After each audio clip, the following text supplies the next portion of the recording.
Another blow could possibly be dealt to the nation's second city as business owners fear a shutdown of their operations, sending hundreds of employees to the unemployment line if their power is not restored. The prominent Cooper family in Grand Bahama, the owners of several restaurants, have been faced with several allegations that include electricity theft from the Grand Bahama Power Company. Our Janelle Noel Ferguson, who has been following this, she joins me now live in the studio tonight. Good evening, Janelle. Good evening, Candino. All right, so we understand the Coopers held a press conference in Grand Bahama yesterday defending their name. That's right, Candino. While insisting on their innocence, representatives of the Cooper family, namely Elvis Burrows, Paxton Cooper, and Kenneth Simonet, along with their lawyer Carlson Sherlin, claimed yesterday that hundreds of jobs are now in jeopardy.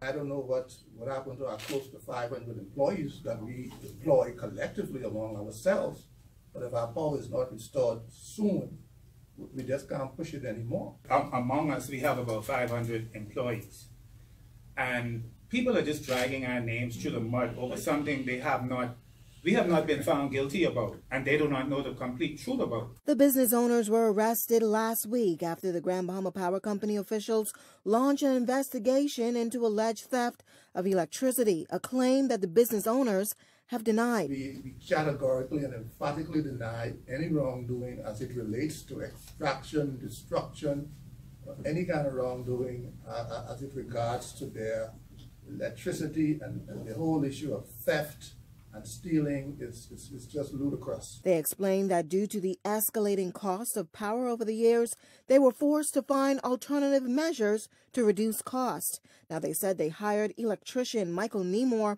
to install an energy-saving device. We contracted a licensee of the Grand Bahama Port Authority with a certificate of good standing for the installation of an energy-saving device that, to the best of our knowledge, was widely used by other businesses on the island. We are always looking for ways to reduce our power.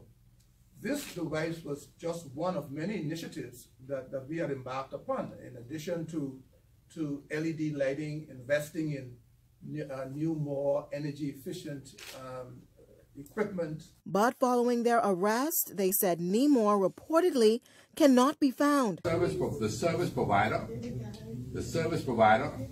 we have made attempts. Well, I personally have made attempts, and I think others have made attempts to contact him.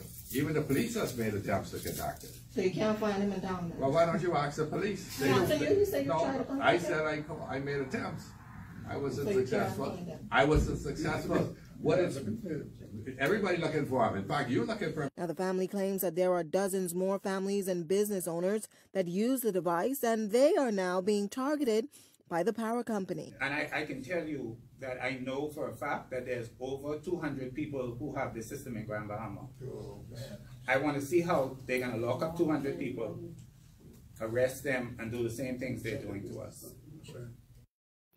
Well, Candino, in a recent statement released by the Grand Bahama Power Company, they outlined that during the course of a recent meter audit earlier last week, they discovered a series of suspected electricity diversions or theft instances at a number of businesses in the Freeport area.